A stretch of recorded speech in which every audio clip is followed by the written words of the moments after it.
వందనాలు. దేవుడు గత 20 సంవత్సరాలుగా మా జీవితాల్లో ఎన్నెన్నో మేలులు జరిగిస్తూ వచ్చాడు. దాన్ని బట్టి దేవునికి స్తోత్రాలు. నా పిల్లల విషయంలో ఎన్నో మేలులు, అసలు ప్రాణాలతో అసలు ఉంటాడో లేదో అనుకున్నాను. నా బిడ్డ 3 సంవత్సరాలప్పుడు సడన్గా కాళ్ళు పనిచేయకుండా అయిపోయాయి. అటువంటి స్థితిలో దేవుడిని ప్రార్థన చేసుకున్నాను, ప్రభువా నా బిడ్డను బ్రతికించయ్యా అంటే దేవుడు ఖచ్చితంగా నా బిడ్డని, డాక్టర్లు అయితే అసలు నడవలేడనేసారు. అటువంటిది నా బిడ్డ ఒక 2 నెలల్లోనే నా బిడ్డ బాగా నడిచేదానికి దేవుడు సహాయం చేశాడు. అందుని బట్టి దేవుడు నామానికి స్తోత్రాలు. ఎన్నో ఘనకార్యాలు నా జీవితంలో జరుగుతూ వచ్చాయి. గత సంవత్సరంలో నా బిడ్డలకి కరోనా వచ్చింది. అప్పుడు కానీ చాలా భయపడ్డాను. నేను నా బిడ్డలు నాకు దూరం అయిపోతారేమో ప్రభువా అని చాలా ఏడ్చాను. కానీ దేవుడు నా బిడ్డల్ని క్షేమంగా నా దగ్గరికి చేర్చాడు. అందుని బట్టి దేవుడు నామానికి స్తోత్రాలు. మేము ఇరుకులో చిన్నింట్లో ఉన్నాము. ప్రభువా నాకు పెద్ద ఇల్లు కావాలి ప్రభువా, నేను చిన్నింట్లో ఉండలేను ప్రభువా అని అడిగాను. దేవుడు నాకు ఇరుకులో విశాలతను కలుగజేశాడు. దేవుడు నామానికి స్తోత్రాలు. అసలు ఇంట్లో అడుగు పెడితే మాకు మా స్థితి ఇది కాదు, మేము ఇంత పెద్ద ఇంట్లో మేము వచ్చామంటే అసలు దేవునికి ఏ విధంగా మేము కృతజ్ఞతలు చెల్లించాలో అర్థం కావట్లేదు. దేవుడు ఇంత గొప్ప కార్యాన్ని మా జీవితంలో జరిగించినందుకు దేవుడు నామానికి స్తోత్రాలు. దైవ సేవకులకి కూడి వచ్చిన అందరికీ నా వందనాలు. Praise lord.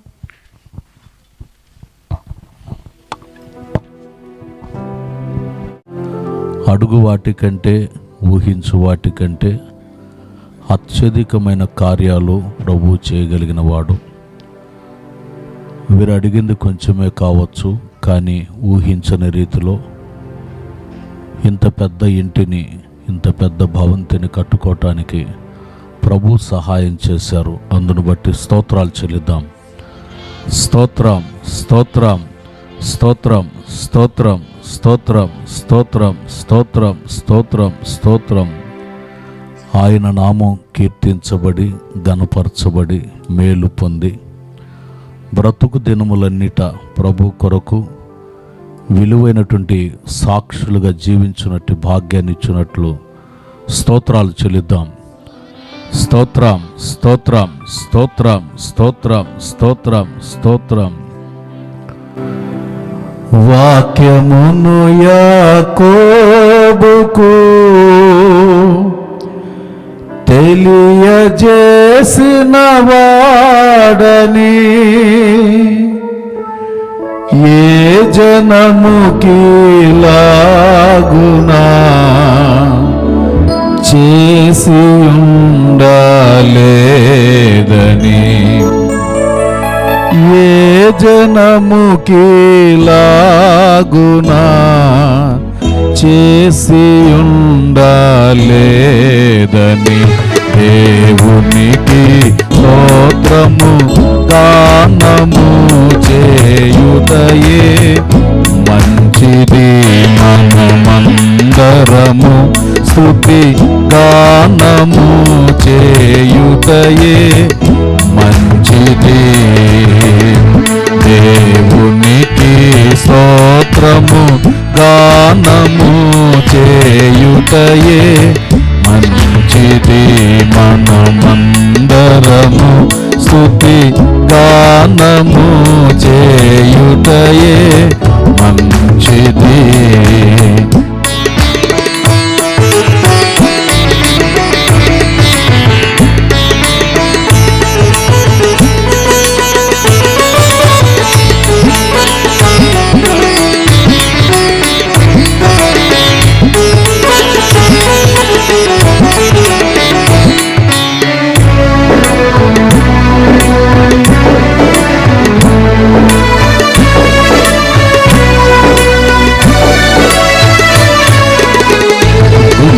చెదరిన వారిని బాగు చేయువాడని,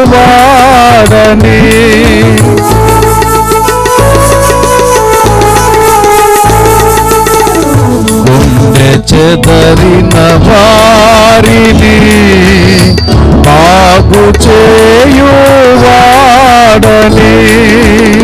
వారి గాయములన్నీయు కట్టుచున్నవాడని, వారి గాయములన్నీయు చేయుచున్నవారని దేవునికి స్తోత్రము గానము చేయుటయే మంచిది. మనమందరము స్తుతి గానము చేయుటయే మంచిది.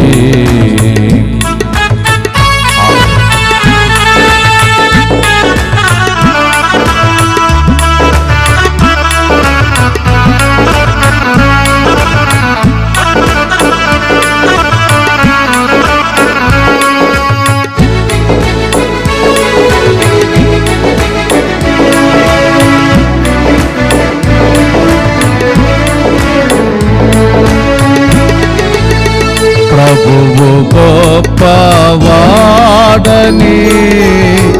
అధిక శక్తి సంపన్నుడు.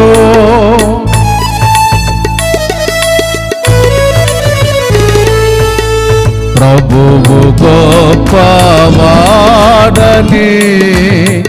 అధిక శక్తి సంపన్నుడు. జ్ఞానమునకు ఆయనే మితియులేని వాడని. జ్ఞానమునకు ఆయనే మితియులేని వాడని. దేవునికి స్తోత్రము గానము చేయుటయే మంచిది. మనమందరము స్తుతి గానము చేయుటయే మంచిది.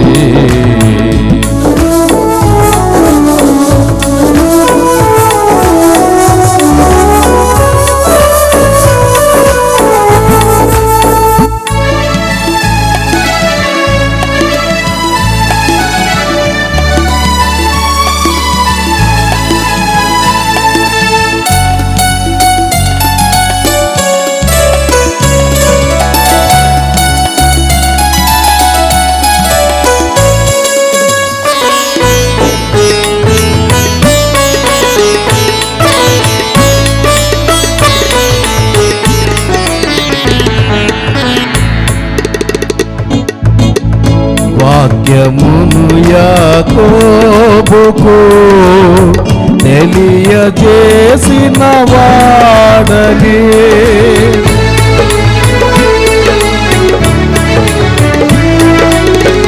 వాక్యమును యాకోబుకు తెలియజేసిన వాడని. ఏ జనముకి లాగునా చేసి ఉండాలేదని. ఏ జనముకి లాగునా చేసి ఉండాలేదని. దేవునికి స్తోత్రము గానము చేయుటయే మంచిది. మనమందరము స్తుతి గానము చేయుటయే మంచిది.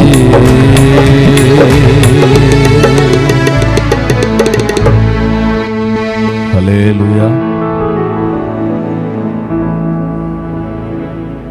పరిశుద్ధ గ్రంథంలో నుండి ఒక వాక్యాన్ని జ్ఞాపకం చేసుకుందాం.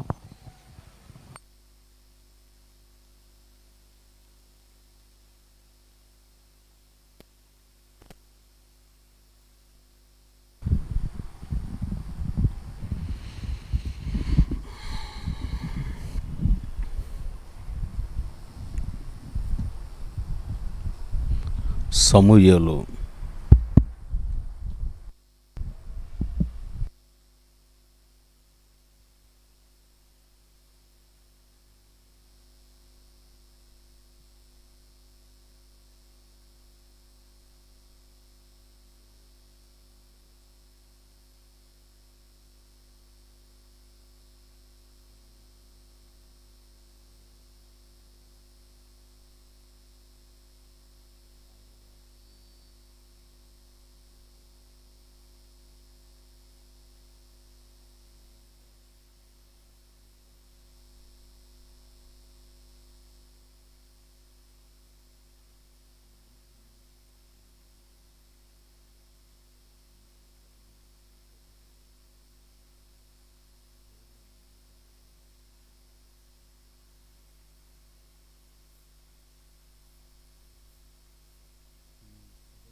క్షేమము కలుగునుగాక అని మనం చదువుతూ ఉన్నాం.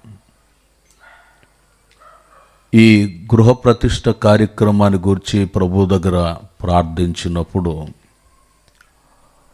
ప్రభు నాకు ఇచ్చినటువంటి ఈ మాటలు మీకును నీ ఇంటికి మీకు కలిగిన సమస్తానికి క్షేమం కలుగుతుంది అని చెప్పమని ప్రభు చెప్తున్నారు. ఆయన సన్నిధిలో వర్ధిల్లుతున్నటువంటి వ్యక్తికి దేవుడిచ్చేటటువంటి మాటలు క్షేమకరమైన మాటలు, సమస్తము మేలు పొందేటట్లు అని చెప్తూ ఉన్నారు. యేసుక్రీస్తు ప్రభుల వారు సంచరిస్తున్న దినాలలో ఆయన వెంట తిరుగుతున్నటువంటి వారితో చెప్పారు, శిష్యులతో,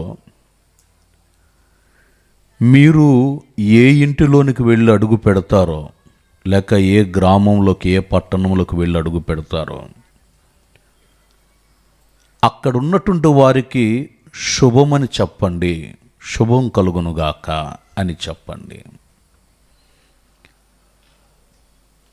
ఆ శుభవచనానికి ఆ ఇంట్లో ఉన్నటువంటి వాళ్ళు, ఆ ప్రాంత వాస్తవులు యోగ్యులైతే ఆ ఆశీర్వాదం ఆ ఇంట్లో నిలిచి ఉంటుంది. లేకపోతే మీరు వెళ్ళేటప్పుడు ఆ శుభాలు తిరిగి మీ వెంట వచ్చేస్తాయి అని కూడా ప్రభు చెప్పారు. ఇదివరకు రోజుల్లో, పాత రోజుల్లో ఇంటింటికి వచ్చి అందరు క్షేమమా అని అడిగేవాళ్ళు.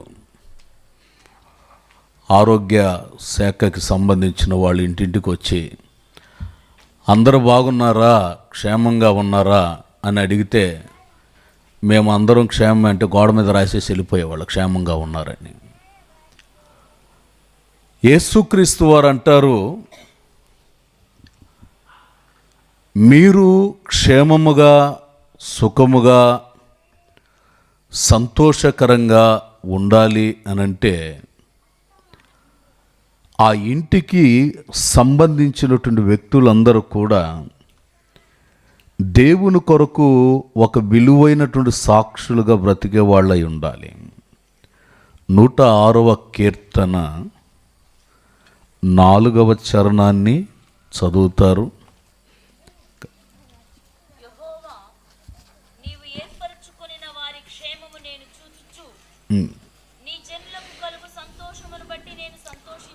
దేవునికి స్తోత్రం కలుగునుగాక. నీవు ఎవరినైతే ఏర్పాటు చేసుకున్నావో వారి యొక్క క్షేమ పరిస్థితిని నేను చూచుచు నీ జనులకు కలుగు సంతోషమును బట్టి నేను సంతోషిస్తున్నాను అంటారు. దేవుని ఏర్పాటు ఉంది గనుకనే, దేవుని నిర్ణయాలు ఉన్నాయి గనుకనే, ఆయన ఆలోచన చొప్పున ఒక విలువైనటువంటి క్షేమ స్థితిని కలుగు చేసి ఈరోజుని విధంగా తండ్రి నామస్మరణ చేయగలిగేటట్లు ఈ కుటుంబానికి దేవుడి గొప్ప భాగ్యాన్ని ఇచ్చారు. అందుకు దేవునికి మనం కృతజ్ఞతాస్తుతి చెల్లించవలసిన వారమై ఉన్నాం. పరిశుద్ధ గ్రంథంలో నుండి 1-2 విషయాలు నేను క్లుప్తంగా చెప్తాను. క్షేమము, నీకు కలిగిన సమస్తానికి క్షేమం కలుగుతుందంటారు. ఎటువంటి పరిస్థితుల మధ్యలో ఒక వ్యక్తికి క్షేమాన్ని కలుగు చేస్తారో కొన్ని మాటలు. శోకించేటటువంటి వారిని సంక్షేమ స్థితికి లేవనెత్తుతాడు. ఎవరైతే శోకములో, శోక సముద్రంలో మునిగిపోయారో, ఎవరైతే కన్నీటితో మునిగిపోయి వేదన చెందుతూ అల్లాడిపోతున్నారో వారిని సంక్షేమ స్థితికి దేవుడు లేవనెత్తుతాడట. ఇందాక సహోదరి సాక్ష్యం చెప్పినట్లు ఎన్నో కన్నీటి వేదనలు పిల్లల విషయంలో కూడా,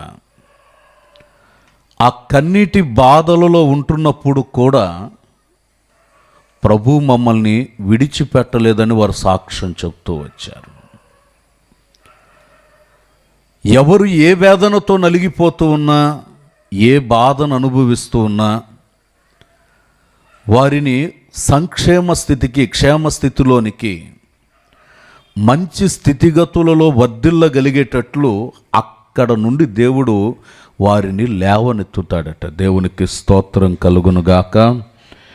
యోబు గ్రంథం 5వ అధ్యాయం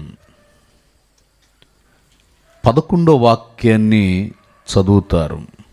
యోబు గ్రంథం 5:11. ఎవరైతే తమకు తాము తగ్గించుకొని దీనత్వం కలిగి నడిపించబడుతున్నారో దీనులను ఉన్నత స్థలములో నుంచును. ఎవరైతే దుఃఖముతో నిట్టూర్పులతో వేధించబడుతూ నలిగిపోతూ తప్పిస్తూ ఉన్నారో వారిని క్షేమస్థితిలోనికి ప్రభు లేవనెత్తుతాడట. మన జీవితపు దినాలలో దేవుడు నిన్ను ఒక ఉన్నత స్థితిలో ఉంచుటకై ఆ స్థితిలో నుండి లేవనెత్తి ఒక ఉన్నత భాగ్యాన్ని పొందగలిగేటట్లు, ఒక విలువైనటువంటి ధన్యతను ప్రసాదింపజేస్తున్నట్లుగా చూడగలుగుతాం. ఒక తల్లి తన బిడ్డను బట్టి చాలా బాధ చెందుతూ అవసరమైనప్పుడు, అక్కర కలిగినప్పుడు గుక్కెడి నీళ్ళు ఇవ్వలేనటువంటి వాడు మాకు దేవుడుగా ఉన్నాడా? సమస్య వచ్చినప్పుడు, వేదనలు కలిగినప్పుడు ఈ వేదనలో నుండి మమ్మల్ని తప్పించగలిగేవాడు లేడా? మా జీవిత దినాలంతా ఇట్లాగే అయిపోతున్నాయి, ఇక నేను ఎందుకు బ్రతకాలి? దేవుడు నన్ను కరుణించకపోతే, కనికరించకపోతే, మనుషులు నన్ను కనికరించకపోతే, ఇంటివారు నన్ను త్రోసివేసేస్తే ఇప్పుడు నేను ఎందుకు బ్రతకాలి? నేను బ్రతకకూడదు, నా కుమారుడు బ్రతకకూడదని ఒక తీర్మానం తన జీవితంలో ప్రారంభించబడింది. కానీ ఆకాశమందున్న దేవుడు ఆమెను చూచి ఆమెతో మాట్లాడుతున్నాడు. నీవెందుకు దుఃఖపడుతున్నావు? దాహం తీర్చబడని దానికి చావును కోరుకుంటున్నావా? అవసరత తీర్చబడకపోతేనే చావును కోరుకుంటున్నావా? నీవు ఆ స్థితికి ఎందుకు ఆలోచిస్తున్నావు? నీ నిర్ణయం, నీ ఆలోచనలు, నీ తలంపులు, నీ ఉద్దేశాలు రకరకాలుగా ఉన్నాయి. కానీ నా ఉద్దేశం ఏంటనంటే అతనిని గొప్ప జనముగా చేసేదను. దేవునికి స్తోత్రం, హల్లెలూయా. గొప్ప జనముగా చేస్తాను. ఆదికాండం 21వ అధ్యాయం 18వ వాక్యాన్ని చదువుతారు. నీవు లేచి చిన్నవానిని లేవనెత్తి పట్టుకొనుము. దేవునికి స్తోత్రం కలుగునుగాక. ప్రియులరా, మనం కొన్నిసార్లు మన పిల్లలను గూర్చి కానీ మనలను గూర్చి కానీ తక్కువగా అంచనా వేసుకొని ఇంకెందుకు మన జీవితం, మన తలరాత, మన జీవితం ఇట్ట ఏడ్చింది అని వేసారిపోయి నలిగిపోయే పరిస్థితులు లేకపోలేదు. కానీ సర్వశక్తి కలిగినటువంటి దేవుని ఆలోచన ఏంటంటే నీ కుటుంబంలో నీ కుమారుడు గొప్ప జనముగా మార్చబడేటట్లు, ఆశీర్వాదాన్ని, ప్రతిఫలాన్ని పొందగలిగేటట్లు నేను నిన్ను క్షేమస్థితికి లేవనెత్తుతాను. దేవునికి స్తోత్రం కలుగునుగాక. ఆమెన్, హల్లెలూయా. 107వ కీర్తన 41వ చరణాన్ని చదువుతారు. 107వ కీర్తన 41వ చరణం. దరిద్రుల బాధను పోగొట్టి వారిని లేవనెత్తెను. దేవునికి స్తోత్రం కలుగునుగాక. క్షేమాన్ని కలుగు చేయగలిగిన దేవుడు నీ సంతతిని మందవలె విస్తరించబడేటట్లు, మన జీవితంలో ఆశ్చర్య కార్యాలు చేయగలిగిన దేవుడు నీ కుటుంబంలో నీ పిల్లల పక్షంగా ఒక అద్భుతాన్ని చేసి ఆశ్చర్యమైనటువంటి కార్యాన్ని జరిగించి మందవలే నీవు విస్తరించబడేటట్లు, విస్తారంగా నీ సంతతి మార్చబడగలిగేటట్లు ఆశ్చర్య కార్యాలు చేయగలిగిన దేవుడు అంటారు, నేను నిన్ను సంక్షేమ స్థితికి, సంపద కలిగినటువంటి స్థితికి, సమృద్ధి కలిగినటువంటి స్థితికి నేను నిన్ను లేవనెత్తుతాను. దేవుని నామానికి మహిమ కలుగునుగాక. ఆమెన్. హల్లెలూయా. రెండు నీ క్షేమము నది వలె ఉంటుంది. నీ క్షేమము నది వలె ఉంటుంది. యెషయా ప్రవచన గ్రంథం 48వ అధ్యాయం 18వ వాక్యాన్ని చదువుతారు. నీవు నా ఆజ్ఞలు ఆలకింపవలనని ఎంతో కోరుచున్నాను. ఆలకించిన ఎడల నీ క్షేమము నది వలెను, నీ నీతి సముద్ర తరంగము వలె ఉంటుంది. ఈ కట్టుకున్నటువంటి ఈ నూతన గృహంలో మన జీవితపు దినాలు క్షేమంగా ఉండాలి, ఆశీర్వాదకరంగా ఉండాలి అని అంటే, మన జీవితంలో మనం మేలును పొందేటటువంటి వ్యక్తులుగా ఉండాలంటే నది వలె సమాధానం లేక నీ క్షేమము నది వలె, నీ నీతి సముద్ర తరంగము వలె ఉండాలి అని అంటే, కట్టబడినటువంటి ఈ గృహంలో ఆ సంక్షేమ స్థితి, నది వలె క్షేమం, సమాధానం, సంతోషం, శ్రేష్టమైనటువంటి మేలు అనేది ఉండాలి అంటే ఖచ్చితంగా ఆ ఇంటిలో ఉండవలసినటువంటి అనుభవాలు ఉన్నప్పుడే. ఎందుకనంటే దేవుని వాక్యాలు ఉండవచ్చు, ఇంట్లో గోడల మీద వాక్యాలు ఉండవచ్చు, కానీ మన జీవితం క్షేమస్థితిగా ఉండాలి, నది వలె సమాధానం మన జీవితంలో ఉండాలి అంటే కట్టుకున్నటువంటి ఆ ఇంట్లో ప్రభుకి ప్రాధాన్యత ఇవ్వాలి, యేసయ్యకు ప్రాధాన్యత ఇవ్వాలి, దేవుని వాక్యానికి ప్రాధాన్యత ఇవ్వాలి. ఎందుకనంటే మన జీవితం క్షేమంగా ఉండాలి అనంటే నది వలె ప్రశాంతంగా మన జీవితం సెలయేరులాగా ప్రవహించేటట్లుగా, శ్రేష్టమైన ఆశీర్వాదంలాగా ప్రవహించేటట్లుగా ఉండాలి అనంటే ఆ ఇంట్లో ఉండవలసిన లక్షణాలు చదువుతారు. 119వ కీర్తన 9వ చరణం. 119వ కీర్తన 9వ చరణం. యవనులు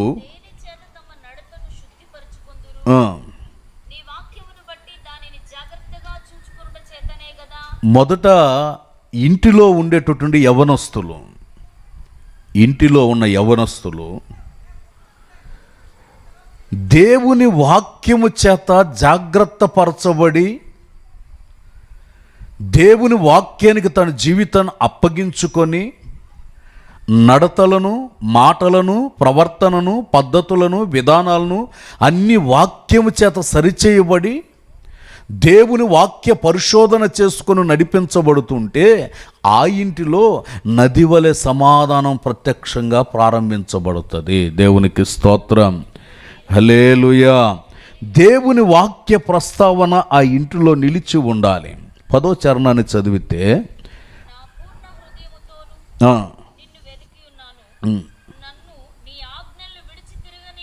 అదుగో దేవుని దగ్గర అంటున్నారు, అయ్యా నా పూర్ణ హృదయంతో నిన్ను వెదుగుతాను, నా పూర్ణ మనస్సుతో నేను నిన్ను వెదుగుతాను, నీ ఆజ్ఞలను విడిచి తిరగనీయొద్దు. ప్రభు మనకిచ్చిన ఆజ్ఞలు, ప్రభు మనకి ఇచ్చినటువంటి ఆత్మీయ జీవితపు విధానాలు, ప్రభు మనకు అనుగ్రహించిన సంక్షేమ స్థితి, వీటన్నిటిని మనం జాగ్రత్తగా భద్రపరుచుకొని చక్కగా మనం నడిపించబడినప్పుడు ప్రియులారా, ఆజ్ఞను విడిచిపెట్టకుండా ప్రభు కొరకు జీవించగలిగేటట్లు యువతరం యవనస్తులైన వాళ్ళు ఆజ్ఞను విడిచిపెట్టకుండా నడిపించబడాలంటే బైబిల్లో మనకు కనబడుతున్న ఆజ్ఞలు 10 ఆజ్ఞల్లో ఒక ఆజ్ఞ, నీ తల్లిని నీ తండ్రిని సన్మానించుము, అప్పుడు నీవు భూమి మీద దీర్ఘాయుష్మంతులుగా ఉంటారు అని రాయబడింది. తల్లిదండ్రులైనటువంటి వారిని సన్మానం చేయాలట. సన్మానించటం అంటే శాలువా కప్పమని కాదు దీని అర్థం. శాలువా కప్పి ఏదో జనాలందరి ముందు సపట్లు కొట్టించడం కాదు. సన్మానం అంటే గౌరవపరచాలి, ఘనపరచాలి, పెద్దలని గౌరవించి చక్కగా ఘనతనిచ్చి ఘనపరిచి విధేయులు కలిగి జీవించినప్పుడు ఆ ఇంట నది వలె సమాధానం అనేది ప్రసాదించబడుతుంది. నేను ఒక ఇంటికి వెళ్ళాను. ఆ ఇంట్లో ఉన్న ఆ ఇల్లాలు ఆ అమ్మ చెప్తుంది, అయ్యా మా పిల్లలకు భయపడి సామాన్లని దాచిపెట్టేస్తున్నానయ్యా అని. ఏమ్మా అంటే, ఏమిటోనయ్యా గాజు గ్లాసు కనిపించిందంటే వాళ్ళకి పిచ్చిరేగిపోద్దాం, అర్థం కాదు. గాజు గ్లాసు కనిపించిందంటే, పెంగాని సరుకు కనిపించిందంటే అన్ని నేలకేసి కొట్టేస్తూ ఉంటారు. అదొక రకమైన స్పిరిట్. అన్ని పగలు కొట్టేస్తారట. వాళ్ళకి భయపడి అన్ని బీరువాలో పెట్టి తాళం వేసి పెడుతున్నారు. ఇంట్లో ఉన్నారు పిల్లలు, కానీ ఆ ఇంట్లో నది వలె సమాధానం లేదు. అక్కడ క్షేమకరమైన స్థితి లేదు. కష్టార్జితానంతా పగలగొట్టి ముక్కలు చేసేస్తున్నారు. క్షేమస్థితి జీవితంలో ప్రారంభించబడాలి అని అంటే దేవుని ఆజ్ఞకు లోబడి 11వ చరణాన్ని చదివితే, నీ ఎదుట నేను పాపము చేయకుండునట్లు ఏ పాపపు క్రియ హృదయములో చేర్చబడకుండా ఉండేటట్లు నీ వాక్యాన్ని నా హృదయంలో నేను భద్రపరుచుకుంటాను. ఇంటిలో నివసిస్తున్నటువంటి యువతరం దేవుని వాక్యాన్ని హృదయంలో భద్రపరుచుకొని, ఈ ఇంట్లో వాళ్ళే కాదు, వాక్యాన్ని వింటున్నటువంటి ప్రతి ఇంట్లో కూడా ప్రతి యువతరం చేయవలసింది ఏంటంటే దేవుని వాక్యాన్ని హృదయంలో ఉంచుకొని వాక్యము చేత నడిపించబడితే ఆ వాక్యం ఏం చేస్తుందంటే వ్యక్తిగత జీవితాన్ని కాపాడి బలపరిచి అద్భుత క్షేమాన్ని కలుగు చేయటం ప్రారంభిస్తుంది. దేవునికి స్తోత్రం కలుగునుగాక. ఆమెన్. హల్లెలూయా, హల్లెలూయా. ఇంటిలో నది వలె సమాధానం నిలిచి ఉండాలంటే మరొక అనుభవం ఏంటంటే యెహోవా నామస్మరణ చేయాలి. ఒకటి, వాక్యాన్ని పరిశోధించాలి. ఆ ఇంట్లో నది వలె సమాధానం ప్రవహించాలంటే యెహోవా నామస్మరణ చేయాలి. ఎవరి నామస్మరణ చెప్పండి? దేవుని నామస్మరణ చేయాలి. ప్రభువుని గురించి పాడాలి, ప్రభువుని గురించి ఆరాధించాలి, ప్రభువుని గురించి స్తుతి చెల్లించాలి. స్తుతియాగాలు ఉన్న చోట ఆ కుటుంబంలో క్షేమస్థితి అనేది నిలిచి ఉంటుంది. చదువుతారు 102వ కీర్తన 12వ చరణాన్ని చదువుతారు. 102వ కీర్తన 12వ చరణం. యెహోవా నీవు నిత్యము సింహాసనాసీనుడవు, నీ నామస్మరణ తరతరములు ఉండును. దేవునికి స్తోత్రం. హల్లెలూయా. ఆయన సింహాసనాసీనుడుగా ఉంటున్నాడట. నీవు స్తుతి చెల్లిస్తుంటే ఆ స్తుతుల మీద వచ్చి కూర్చుంటున్నాడు. సింహాసనాసీనుడు కూర్చుంటున్నాడు. ఆయన నామాన్ని స్తుతించి ఆరాధించి మహిమపరచటం ప్రారంభిస్తే ఆ ఇంటిలో ఆ స్తుతి యాగం ఉన్న ఆ ఇంటిలో చీకటికి చోటు ఉండదు, అంధకారానికి చోటు ఉండదు, అపవిత్రతకు చోటు ఉండదు. స్తోత్రం, స్తుతి, యేసు రక్తమే జయం, స్తుతి స్తోత్రం, స్తుతి స్తోత్రం అని స్తోత్రాలు చెల్లించుకుంటూ ప్రతి నోరు, ఇంట్లో ఉన్న ప్రతి నోరు ప్రభునామస్మరణ చేయటం ప్రారంభిస్తే ఆ ఇంటిలో ఏ చీకటికి ఏ దోషానికి చోటు ఉండదు. ఆ కుటుంబం ఆనందంగా ఉంటుంది. దేవునికి స్తోత్రం. హల్లెలూయా, హల్లెలూయా. యేసయ్యా నీ నామమేగాక వేరొక నామము లేదాయే. యేసయ్యా నీ నామమేగాక వేరొక నామము లేదాయే. పాడెదనేనొక నూతన గీతం పాడెద మనసారా. యేసయ్యా నీ నామమేగాక వేరొక నామము లేదాయే. వేరొక నామము లేదాయే. హల్లెలూయా. ఆయన నామస్మరణ, దేవునిని గూర్చిన గాన ప్రతిగానం ఇంట ఉంటే శత్రువుకి పొరపాటును కూడా చోటు ఉండదు. స్తుతియాగం చెల్లించాలి. బైబిల్లో కొర్నేలి అనబడుతున్న దైవభక్తుడు ఒకడు కనబడతారు. ఆ దైవభక్తుడు చేస్తున్నటువంటి పని ఏంటంటే కుటుంబముతో కలిసి దేవుని సన్నిధిలో ప్రార్థన చేస్తూ ఉన్నాడట. ఫ్యామిలీ ప్రేయర్, కుటుంబ ప్రార్థన. కట్టబడిన ఇంట్లోనైనా ప్రస్తుతం ఉంటున్నటువంటి ఇళ్లలోనైనా కానీ దేవుని నామస్మరణ, కుటుంబ ప్రార్థన అవసరమై ఉన్నది. అపోస్తలుల కార్యముల గ్రంథం 10వ అధ్యాయం 2వ వాక్యం.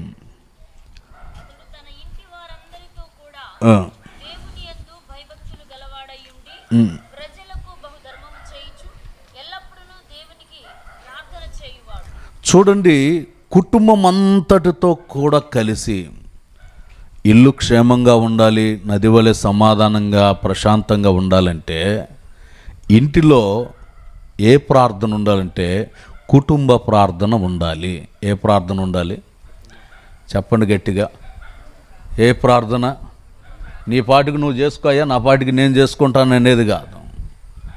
కుటుంబంలో నలుగురున్నా, ముగ్గురున్నా, ఇద్దరున్నా, ఒకరున్నా దేవుని సన్నిధిలో మోకరించి, సాయంత్రకాలపు వేళ మోకరించి చక్కగా గలమెత్తి ఒక కీర్తన పాడుకొని వాక్యాన్ని చదువుకొని దేవుడు చేసిన ప్రతి ఘనకార్యాన్ని తలంచటం ప్రారంభిస్తే ఆ ఇంటిలో దోషానికి చోటు ఉండదు. ఆ ఇల్లు సంతోషకరంగా, ఆనందకరంగా మార్చబడుతుంది. దేవునికి స్తోత్రం. హల్లెలూయా. కుటుంబం అంతా కూడా ప్రార్థించేటటువంటి వాళ్ళై ఉండాలి.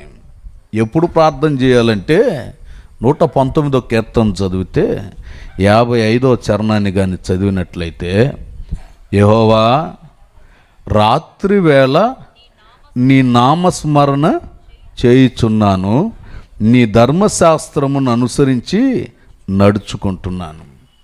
ప్రతి ఇంట్లో రాత్రి వేళ దేవుని నామస్మరణ చేయాలి, ప్రభువుని స్తుతించాలి, ప్రభునామాన్ని కీర్తించాలి, ప్రభునామాన్ని ఆరాధించాలి. అప్పుడే ఆ ఇంటిలో ఆ స్తుతియాగం ఉన్న చోట సంహారానికి, చీకటికి చోటు ఉండదు. ప్రభునామస్మరణ వినబడితే అక్కడ సంహారానికి చోటు ఉండదు. 118వ కీర్తనలో అదే రాస్తాడు 15వ చరణంలో, నీతిమంతుని గుడారములో రక్షణను గూర్చిన ఉత్సాహ సునాద గీతాలు వినబడతాయి. రక్షణ గీతాలు వినబడాలి. ఏదేదో గీతాలు, విలాపరాగాలు, రకరకాల రాగాలు, ఇవి కాదు వినబడవలసింది. ప్రభువుని గూర్చిన నామస్మరణ మన జీవితములో ఆర్భటించి ఆయన నామస్మరణ చేస్తున్నప్పుడు ఆ ఇంటిలో ప్రశాంతత, నెమ్మది, క్షేమం అనేది ప్రసాదించబడుతుంది. దేవుని నామానికి మహిమ కలుగును గాక. ఆమెన్. హల్లెలూయా, హల్లెలూయా. ఇల్లు నది వలె సమాధానంగా, ప్రశాంతంగా ఉండాలి అని అంటే ప్రార్థన చేయాలి. ప్రార్థన, యేసయ్య సన్నిధిలో ప్రార్థన చేయాలి. రాజుల మొదటి గ్రంథం 8వ అధ్యాయం 45వ వాక్యంలో, ఆకాశమందు నీవు వారి ప్రార్థనను విన్నపములను విని దేవునికి స్తోత్రం. హల్లెలూయా. కుటుంబ ప్రార్థన ఒక ఎత్తు అయితే, ఇంటిలో ఉన్నటువంటి వాళ్ళందరూ కూడా వ్యక్తిగతంగా కూడా ప్రార్థించే వాళ్ళై ఉండాలి. అయ్యా కుటుంబ ప్రార్థనకే సమయం కుదరట్లేదు, వ్యక్తిగతంగా ఎట్లాగని అంటారేమో. సమయాన్ని సద్వినియోగం చేసుకొని వ్యర్థమైన ముచ్చట్లకు చెప్పే సమయాన్ని జాగ్రత్త పరుచుకొని దేవుని సన్నిధిలో చేరి ఒకరి తర్వాత ఒకరు, ఇంటి యజమాని తర్వాత ఇంట్లో ఉన్నటువంటి ఇల్లాలు, ఆ తర్వాత పిల్లలు, ఆ ఇంట్లో ఉన్న పెద్దవాళ్ళు ఒకళ్ళ తర్వాత ఒకళ్ళు మోకాళ్ళ మీద ఉండి ప్రార్థన చేస్తే ఆ ఇంటిలో అగ్ని మంటలు మండుతూ ఉంటాయి. ఆ ఇంటిలోనికి దోషము రాకుండా ఆ భద్రత అనేది అనుగ్రహించబడుతుంది, కాపుదల అనేది అనుగ్రహించబడుతుంది. అందుకని వ్యక్తిగతమైనటువంటి ప్రార్థనా జీవితం అనేది చాలా అవసరమై ఉన్నది. దేవునికి స్తోత్రం కలుగునుగాక. దీనికి ఎవరు చెప్పాల్సినటువంటి అవసరం లేదు. అందుకే 5వ కీర్తన 3వ చరణంలో అంటారు, 5వ కీర్తన 3వ చరణంలో, యెహోవా ఉదయమున నా కంఠస్వరమును నీకు వినబడును, ఉదయమున నా ప్రార్థన నీ సన్నిధిని సిద్ధము చేసి కాచుకుందును. 55వ కీర్తన 17వ చరణంలో అంటారు, సాయంకాలమున ఉదయమున మధ్యాహ్నమున నేను ధ్యానించుచు మొరపెట్టుకుందును, ఆయన నా ప్రార్థన ఆలకిస్తాడు. ఉదయమైనా మధ్యాహ్నమైనా సాయంత్రమైనా సమయం దొరికినప్పుడల్లా ప్రభు యొక్క సన్నిధిలో మోకరించి ప్రార్థన చేసినప్పుడు ఆ ఇంటికి క్షేమము, ఆశీర్వాదము, నెమ్మది, ప్రశాంతత అనేది అనుగ్రహించబడుతుంది. దేవుని నామానికి మహిమ కలుగునుగాక. ఆమెన్. హల్లెలూయా, హల్లెలూయా. నది వలె సమాధానం ఇంట నిలిచి ఉండాలంటే వాక్యాన్ని ధ్యానించే వాళ్ళు ఉండాలి, స్తుతి చెల్లించే వాళ్ళు ఉండాలి, ప్రార్థించే వాళ్ళు ఉండాలి. అప్పుడు ఆ ఇల్లు క్షేమకరంగా ఉండి ఆశీర్వాదకరంగా దీవెనకరంగా మార్చబడుతుంది. అందుకనే మనం ప్రారంభంలో చదివాం, నీకును నీ ఇంటికిని నీ కలిగిన సమస్తమునకు క్షేమము కలుగునుగాక అని. క్షేమస్థితి అనేది చాలా ప్రాముఖ్యంగా చెప్తున్నాడు. మరొక విషయాన్ని కూడా నేను చెప్తాను. అదేమిటంటే ఇంట్లో ప్రతి ఇంట్లో తల్లి యొక్క పాత్ర చాలా విలువైనదిగా కూడా తెలియపరచబడుతుంది. తల్లి యొక్క పాత్ర ప్రతి ఇంటిలో ఇంటి ఇల్లాల యొక్క పాత్ర చాలా విలువైనది. నీ తల్లి ఫలభరితమైన తీగగా ఉంటుంది అని రాయబడిన, ఫలభరితమైన తీగగా. చదువుతారు యెహెజ్కేలు గ్రంథం 19వ అధ్యాయం 10వ వాక్యం. సందర్భం ఏదైనప్పటికీ అవసరాన్ని బట్టి ఇక్కడ ఈ మాట తీసుకోవాల్సి వచ్చింది. యెహెజ్కేలు గ్రంథం 19వ అధ్యాయం 10వ వాక్యం.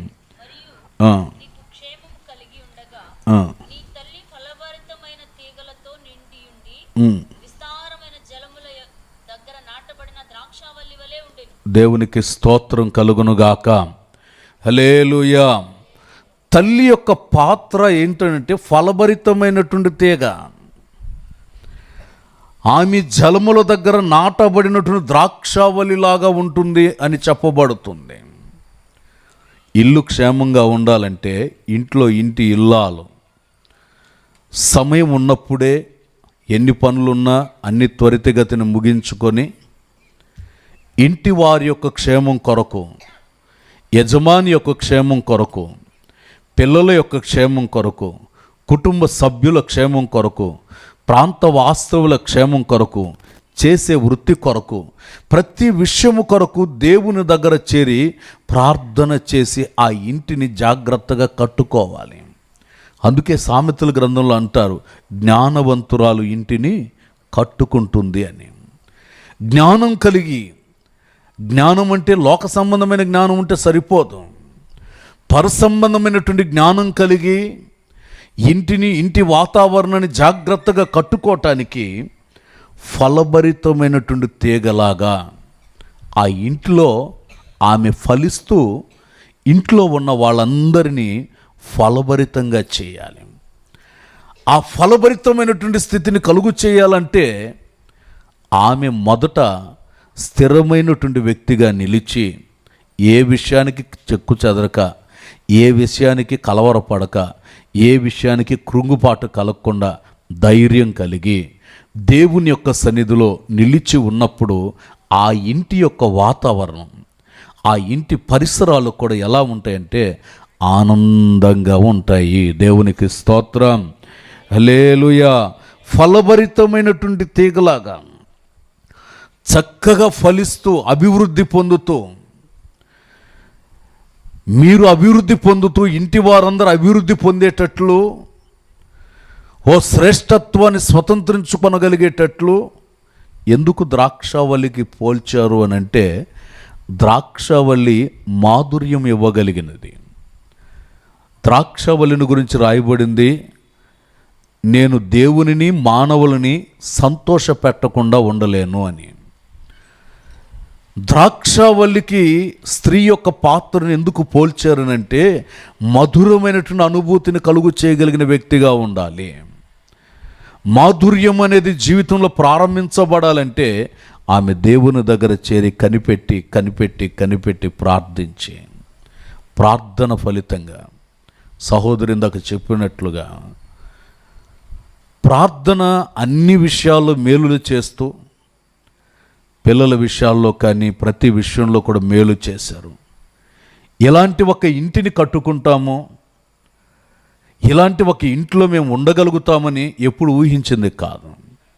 కానీ దేవుని దగ్గర చేసేటటువంటి ప్రార్థనే కావచ్చు, ఆయన ఎడల నడిపించబడినటువంటి అనుభవాలే కావచ్చు, ప్రభు జ్ఞాపకం చేసుకొని, ఇదిగో మనం కనులు చూచేటట్లుగా, మనము కూడా వారితో కూడా కలిసి ఆనందించగలిగేటట్లుగా, ప్రభునామ స్మరణ చేయగలిగేటట్లుగా, ఆ సంక్షేమ స్థితిని పొందగలిగేటట్లు ఫలభరితమైనటువంటి అనుభవం ఉంటే ఆ ఇల్లు, ఆ ఇంటి పరిసరాలు చుట్టుపక్కలంతా కూడా ఆనందమయంగా ఉంటుంది. దేవునికి స్తోత్రం కలుగునుగాక. ఆమెన్. హల్లెలూయా, హల్లెలూయా. అదేవిధంగా ఆ ఇల్లు క్షేమస్థితిగా ఉండాలంటే ఇంకొక మాట కూడా చెప్పి నేను ముగిస్తాను. ఆ ఇల్లు ఇంకా క్షేమస్థితిలో ఉండాలి అని అంటే సంక్షేమకరమైనటువంటి మార్గాలలో నడిపించబడాలి. దేవుడు క్షేమకరమైనటువంటి మార్గాన్ని ఇస్తాడట, ఆ మార్గంలోనే మనం వెళ్ళాలి. ఎందుకంటే బోల్డని మార్గాలు మన కనుల ఎదుట కనబడుతూ ఉంటాయి, కానీ దేవుడు మనకు చూపించేటువంటి మార్గంలో అడుగులు వేసుకుంటూ ముందుకు వెళితే ఆ మార్గమును బట్టి మీ జీవితాలు సంతోషకరంగా ఆనందకరంగా మార్చబడతాయి. చదువుతారు ఇర్మియా ప్రవచన గ్రంథం 7వ అధ్యాయం 23వ వాక్యములో మధ్య భాగంలో ఉన్నటువంటి మాటలు, మీరు నాకు జనులై ఉందురు,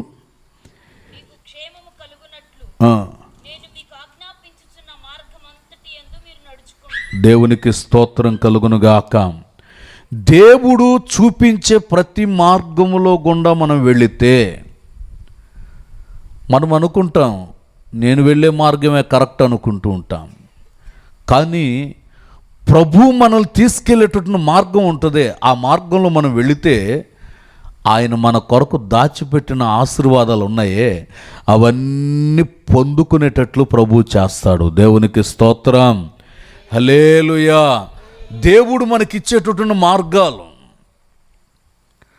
రకరకాలైనటువంటి మార్గాలు ఉంటాయి. ఏ మార్గంలో గుండా ఆ మార్గంలో వెళితే చాలా ఇబ్బందులు కూడా. చూడండి, రోడ్లు కూడా అప్పుడప్పుడు మనం వెళుతూ ఉన్నప్పుడు మార్గాల్లో రోడ్డు మలుపు మలిచి ఉంటారు. ఇటు వెళ్ళండి, ఈ రోడ్డు బాగలేదు, ప్రమాదకరంగా ఉంది, ఇటు వెళ్ళండి అని అంటే మనం వినకుండా అట్టేగానే వెళ్ళామంటే అక్కడ దాకా పోయి మళ్ళీ వెనక్కి రావాల్సి వస్తుంది. 3 కిలోమీటర్లు పోయి మళ్ళీ వెనక్కి రావాల్సి వస్తుంది. ఇక ఎటు దారి ఉండదు, మళ్ళీ తప్పనిసరిగా వెళ్ళినంత దూరం వెళ్ళి మళ్ళీ వెనక్కి రావాల్సి వస్తుంది. కొన్నిసార్లు ప్రభు మనకిచ్చే మార్గాలు అవి చాలా విలువైనటువంటి గుర్తించి మంచి మార్గములో మనం నడిపించబడటానికి ఇష్టపడితే ఆ మార్గంలో మనకి క్షేమం అనేది లభిస్తుంది. దేవునికి స్తోత్రం కలుగునుగాక. ఆ మార్గంలో ఏముందంటే సామెతల గ్రంథంలో చదువుతారు మీరు ఆ మాటని. సామెతల గ్రంథం 16వ అధ్యాయం క్షమించండి, 16వ కీర్తన 11వ చరణం. 16వ కీర్తన 11వ చరణం.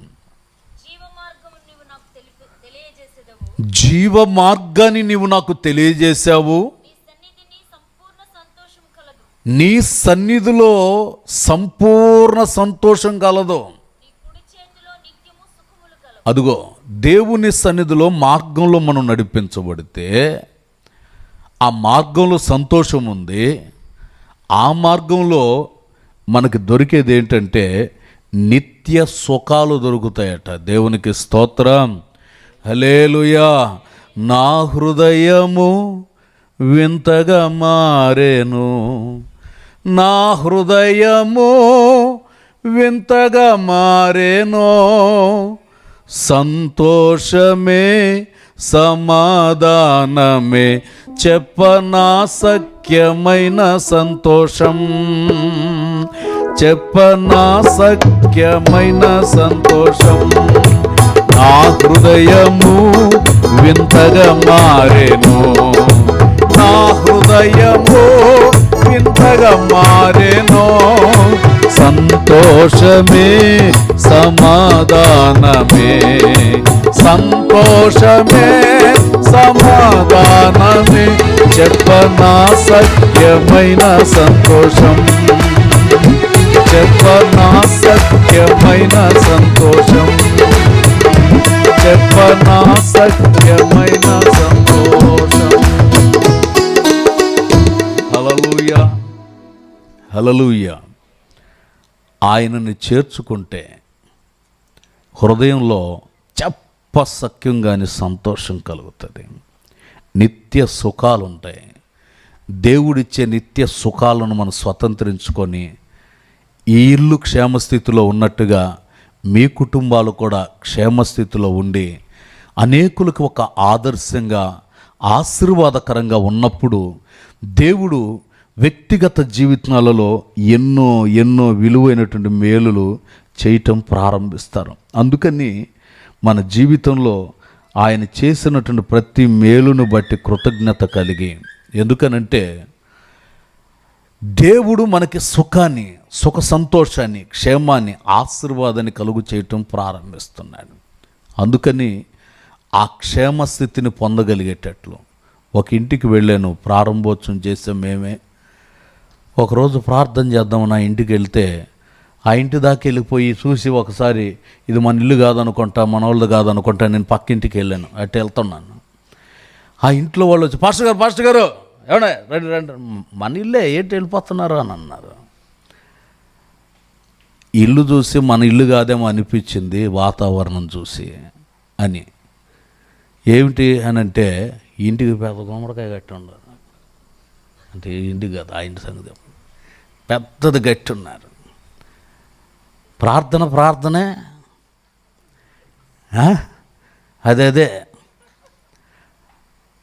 కట్టి పెట్టారు. ఏమిటనంటే మా అమ్మోళ్ళు మారలేదండి, మా అమ్మ నాన్న మారలేదు, వాళ్ళు ఏమైనా బాధపడతారేమోనని కట్టాం. వాళ్ళు ఎప్పుడు ఇంటికి రారు, వాళ్ళకు ఒక ఇల్లు కట్టి పెట్టారు అక్కడ, వాళ్ళు అక్కడే ఉంటారు, ఇక్కడికి రారు. అమ్మ నాన్న ఏమన్నా అంటారేమోనని. యేసయ్య హృదయంలో ఉంటాడా లేదన్న ఆలోచన లేదు, కానీ ఇలాంటి పరిస్థితుల్లో ఉండేటటువంటి వాళ్ళు కూడా ఉన్నారు. ఇంకో ఆయన ఉన్నాడు, వాళ్ళ ఇంట్లో షోకేసి నిన్న బ్యాందీ సీసాలు పెట్టుకొని ఉన్నాడు, ఎదురుగా అడ్వర్టైజ్. ఏమయ్యా అంటే నేను ఒకప్పుడు ప్రభువుని విశ్వసించకముందు తాగేవాడిని అయ్యా, ఇంత పచ్చి తాగుబోతునని అందరికీ చెప్పేదాని కొరకు షోకేసులో పెట్టి ఉన్నాను. ఆ దరిద్రాన్ని ఇంట్లోనే పెట్టుకొని ఉన్నాడు. నేను మార్పు చెందానురా బాబు అని చెప్తే సరిపోదా, షోకేసులో పెట్టుకొని అందరికి చూపించుకోవాలా? ఉండవలసింది ఉండకపోతే ఇంకొక ఇంటికి వెళ్ళాను, ఆ ఇంట్లో ఒక బొమ్మ ఉంది, తలకాయ ఎంత ఉంది, పొట్ట ఎంత ఉంది బొమ్మ. ఏంటంటే దిష్టి తగలకుండానండి పాస్టర్ గారు అని. యేసు రక్తాన్ని గూర్చిన నామస్మరణ నీ నోట లేకుండా యేసు రక్తం చేయలేని కార్యం అంటూ ఏదన్నా ఉందా అంటే లేదు. ప్రభు రక్త స్మరణ, యేసునామ స్మరణ అనేది ఉన్న చోట అటువంటి వాటికి చోటు ఉండకూడదు. ఇంట నివాసం చేయాలనంటే, దేవుని కార్యం ఉండాలంటే, సంక్షేమ స్థితి జీవితంలో కలిగి ఉండాలంటే ఆ ఇంటిలో ఉండకూడనటువంటి క్రియలు ఉండకూడదు. ఉండవలసిన దానికి మనం చోటిస్తే ఆ ఇంటిలో అద్భుత క్షేమం అనేది అనుగ్రహించబడుతుంది. ఆ కుటుంబం క్షేమ స్థితిలో నడిపించబడటం ప్రారంభించబడుతుంది. దేవుని నామానికి మహిమ కలుగును గాక. ఆమెన్. హల్లెలూయా. హల్లెలూయా. 119వ కీర్తన 14వ చరణాన్ని చదివినప్పుడు, 119వ కీర్తన 14వ చరణం, సర్వ సంపదలు దొరికినట్లు నీ శాసనముల మార్గమును బట్టి దేవునికి స్తోత్రం కలుగునుగాక. సంపద దొరికినట్లుగా నీవిచ్చిన ఈ ఆత్మీయ జీవితం, ఈ ఆత్మీయ అనుభవం, ఈ ఆత్మీయ సహవాసం, ఈ ఆత్మీయమైనటువంటి ప్రేమ, ఇవన్నీ కూడా నేను సమృద్ధిగా నేను భద్రపరుచుకొని ఆనందకరంగా జీవించగలిగేటట్లు. అందుకని ప్రభు ఇచ్చిన సంపదను మనం స్వతంత్రించుకోవాలి. ప్రభు కొరకు సాక్షిగా ఉండాలి. నీ క్షేమం నదివలే ఉండేటట్లుగా, నీకును నీ ఇంటికి నీ కలిగిన సమస్తానికి భద్రత కలగాలంటే అక్కడ యేసయ్య నామస్మరణ, దేవుని వాక్యం, ప్రార్థన అనుభవాలు, పరిశుద్ధాత్మ అనుభవాలు ఇళ్లలో నిలిచి ఉన్నప్పుడు అక్కడ చీకటికి చోటు ఉండదు. దేవుని వాక్యం నిలిచి ఉంటుంది. అలాంటి ధన్యత ఈ కుటుంబానికి, కూడి వచ్చినటువంటి ప్రతి ఒక్కరికి కూడా, ఈ వాక్యాన్ని వింటున్న ప్రతి ఒక్కరికి కూడా ఆయన నిరంతరం క్షేమాన్ని కలుగు చేయునుగాక. ఆమేన్. ప్రార్థన చేసుకుందాం.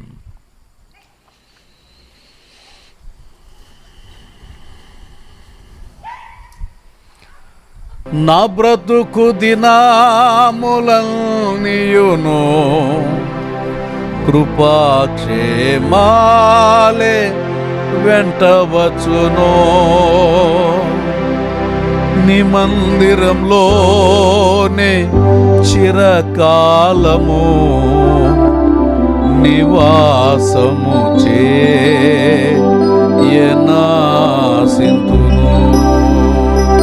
తీర్మానంతో అందరూ ప్రార్థన చేసుకోండి. దేవా, నా బ్రతుకు దినములన్నిట కృపాక్షేమము వెంట ఉండేటట్లు, నేను నా కుటుంబం ఆశీర్వాదకరంగా ఉండగలిగేటట్లు, నదివలే సమాధాన సంతోషం మా జీవితానికి కలిగేటట్లు, శోకములో ఉన్నటువంటి వ్యక్తికి సంక్షేమ స్థితిని కలుగు చేస్తానన్నారు. అలాంటి విలువైనటువంటి భాగ్యాన్ని నాకు ఇచ్చి క్షేమకరమైన అనుభవాలలో నేను నడిపించబడాలని దేవుని దగ్గర మనం ప్రార్థన చేసుకోగలిగితే, ప్రార్థన ఆలకించువాడైన దేవుడు అద్భుతమైన ఆశ్చర్య కార్యాన్ని జరిగిస్తాడు. దేవుని సన్నిధిలో ఒక విలువైన తీర్మానంతో అందరూ ప్రార్థన చేసుకుందాం. ప్రార్థన. పరిశుద్ధుడా, జీవాధిపతి, మీకు స్తోత్రాలు చెల్లిస్తున్నాం తండ్రి. మా బిడ్డలు మీరు ప్రేమించి చక్కటి గృహాన్ని కట్టుకోవడానికి మీరు సహాయం చేశారయ్యా. ఈ గృహ ప్రతిష్ఠ కార్యక్రమాన్ని మీరు ఆశీర్వాదకరంగా జరిగిస్తున్నందుకు స్తోత్రాలు. కూటం ద్వారా మహిమ పొందినందుకు స్తోత్రాలయ్యా. ఈ ప్రార్థనకి కూడి వచ్చిన ప్రతి ఒక్కరితోనూ, కుటుంబస్తులతో మీరు ఒక ప్రత్యేక రీతిలో మాట్లాడిన విధానం కొరకు స్తోత్రాలయ్యా. నీకును నీ ఇంటికిని నీ కలిగిన దానంతటికీ క్షేమము కలుగుతుందని మీరు చెప్పారు. నిజంగా ఈ కుటుంబానికి క్షేమాన్ని మీరు కలుగు చేయండి. వాళ్ళు వెళుతున్నప్పుడు వస్తున్నప్పుడు కృపాక్షేమాలే వాళ్ళ ఇంట ఉండేటట్లుగా, కృపాక్షేమాలే వాళ్ళ వెంట వచ్చేటట్లుగా మీరు అద్భుతమైన సహాయం అనుగ్రహించమని వేడుకుంటున్నాం. యేసయ్యా, దుఃఖపడు వారిని క్షేమానికి లేవనెత్తే దేవుడు అని మాట్లాడుతూ వచ్చారు. మీరు క్షేమాన్ని కలుగు చేశారు కాబట్టే ఈ స్థితి బిడ్డలకు కలిగింది నాయన. ఇట్టి స్థితి కలిగి ఉందంటే కేవలం మీ కృప మాత్రమే. ఇలాంటి స్థితిని మరి అనుగ్రహించినందుకు కూడా స్తోత్రాలు చెల్లిస్తున్నాం. జీవిత కాలం అంతా మీ కొరకు సాక్షులుగా, మీ కొరకు ప్రభా అయ్యా జీవిత కాలం అంతా ఆనందంతో గడిపేటట్లుగా ఈ కుటుంబాన్ని మార్చమని వేడుకుంటున్నాం తండ్రి. నది వలె క్షేమం వాళ్ళ కుటుంబాల్లో ప్రవహించినట్లుగా మీరు సహాయం చేయండి.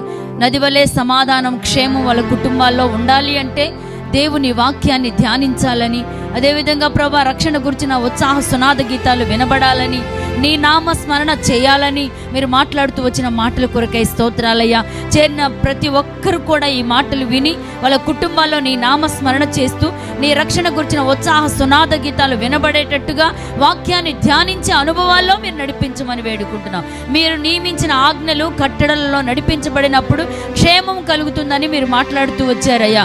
నీ వాక్యాలు ధ్యానిస్తూ నీ కట్టడల్లో నీ వాక్య మార్గాలలో నడిపించబడే ఉన్నతమైన కృపద ఇచ్చేయండి. నీ తల్లి ఉపదేశాన్ని అంగీకరించేటట్లుగా తల్లి ఫలించే ద్రాక్ష తీగ వలె ఉండాలని మీరు మాట్లాడుతూ వచ్చిన మాటల కొరకు స్తోత్రం. ఈ మాటలన్నీ ఈ బిడ్డల హృదయాల్లో స్థిరపరచండి అయ్యా. ఈ కుటుంబానికి ఆశీర్వాదకరంగా మార్చండి. కృపాక్షేమాలే ఇంట వచ్చినట్లుగా అయ్యా, వాళ్ళ ఇంట ఉండునట్లుగా, వాళ్ళ వెంట వచ్చేటట్టుగా మీరు ఆశీర్వదించండి. పిల్లల్ని కుటుంబాన్ని దీవించండి అయ్యా. ఇంటిని ఆశీర్వదించండి. వాళ్ళ సొత్తు అంతటిని మీరు దీవించండి.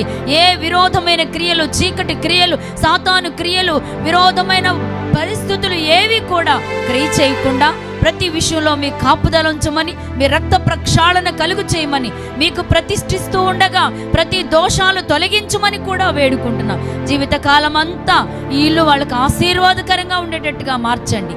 ఈ మాటలు కూడా వాళ్ళ హృదయాల్లో ప్రభా, వాళ్ళ యొక్క అయా అంతరంగంలో పెట్టుకొని ఎల్లప్పుడూ నిన్ను స్తుతించున్నట్లుగా కృప చూపమని, ఆశీర్వాదాలతో నింపమని, చేరిన ప్రతి బిడ్డను కూడా దీవించండి. ప్రతి ఒక్కరిని కూడా ఆశీర్వదించి వాళ్ళ ఇంటికి, వాళ్ళ కుటుంబాలకి, వాళ్ళ పిల్లలకి క్షేమాన్ని మీరు కలుగు చేయమని, ఆశీర్వదించుమని, ఇంతవరకు కూటాన్ని మీరుండి ఘనంగా ఆశీర్వాదకరంగా మహిమార్థమై జరిగించినందుకు కృతజ్ఞతాస్తుతులు చెల్లిస్తూ యేసు పరిశుద్ధ నామములో ప్రార్థించి వేడుకొనుచున్నాను తండ్రి.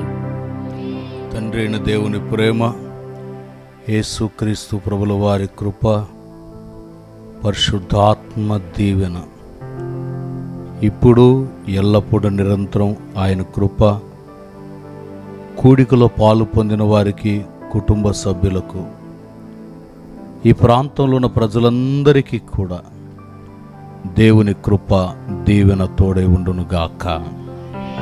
ఆమేన్, ఆమేన్, హల్లెలూయా.